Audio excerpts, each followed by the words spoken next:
আজই বঙ্গভবন ছাড়ছেন সদ্য সাবেক রাষ্ট্রপতি মোহাম্মদ শাহাবুদ্দিন। সেখান থেকে তার গুলশানের বাসায় উঠবেন তিনি। এদিকে শিগগিরই বঙ্গভবনে অফিস শুরু করবেন ভারপ্রাপ্ত রাষ্ট্রপতি হাফিজ উদ্দিন আহমদ। আইন অনুযায়ী চাইলে বিদায়ী রাষ্ট্রপতি 1 মাস বঙ্গভবনে থাকতে পারেন। তবে মোহাম্মদ শাহাবুদ্দিন বঙ্গভবন ছাড়ার প্রস্তুতি শেষ করেছেন। বিভিন্ন গণমাধ্যমে নিজেই জানিয়েছেন আজই তিনি বঙ্গভবন ছেড়ে দেবেন। গত শুক্রবার বিকেলে জাতীয় সংসদের স্পিকার হাফিজ উদ্দিন আহমদের কাছে পদত্যাগপত্র পাঠান মোহাম্মদ শাহাবুদ্দিন। পদত্যাগপত্র হাতে পাওয়ার পর সংসদ ভবনের শপথ কক্ষে সংবাদ সম্মেলন করে বিষয়টি জানান স্পিকার। বঙ্গভবনের সামনে থেকে সবশেষ অবস্থা জানাতে যুক্ত হচ্ছেন রাকিব হোসেন। রাকিব, আপনি এই মুহূর্তে বঙ্গভবনের সামনে অবস্থান করছেন, কি তথ্য রয়েছে আপনার কাছে, জানাবেন বিস্তারিত।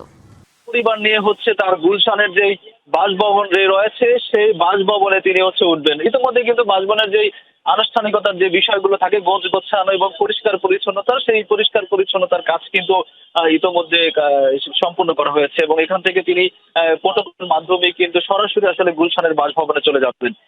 এখন পর্যন্ত এখানে যেই তার আসবাবপত্র রয়েছে, অর্থাৎ বঙ্গভবনে তার যে ব্যবহৃত যেসব জিনিসপত্র রয়েছে সেসব জিনিসপত্র এর আগে স্থানান্তর করা হয়েছে কিছু। আজকে যে বাকি যেসব জিনিসপত্র রয়েছে সেগুলো কিন্তু নিয়ে যাওয়া হবে এমনটা কিন্তু আমরা জানতে পেরেছি।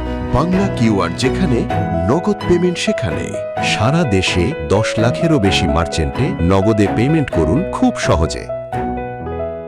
একই সঙ্গে আরেকটা তথ্য জানাতে চাই যে এর আগে শুক্রবার কিন্তু তার যে পদত্যাগপত্রের স্বাক্ষরিত যে পদত্যাগপত্র সেটি স্পিকারের কাছে পৌঁছানো হয় এবং সেটা স্পিকার গ্রহণ করে ভারপ্রাপ্ত রাষ্ট্রপতির দায়িত্ব গ্রহণের সে ঘোষণা কিন্তু তিনি দেন এবং আগামী অর্থাৎ 3 মাসের মধ্যে নতুন রাষ্ট্রপতি নির্বাচিত না হওয়া পর্যন্ত স্পিকার হাফিজ উদ্দিন আহমেদ কিন্তু সেই দায়িত্ব পালন করবেন ভারপ্রাপ্ত হিসেবে।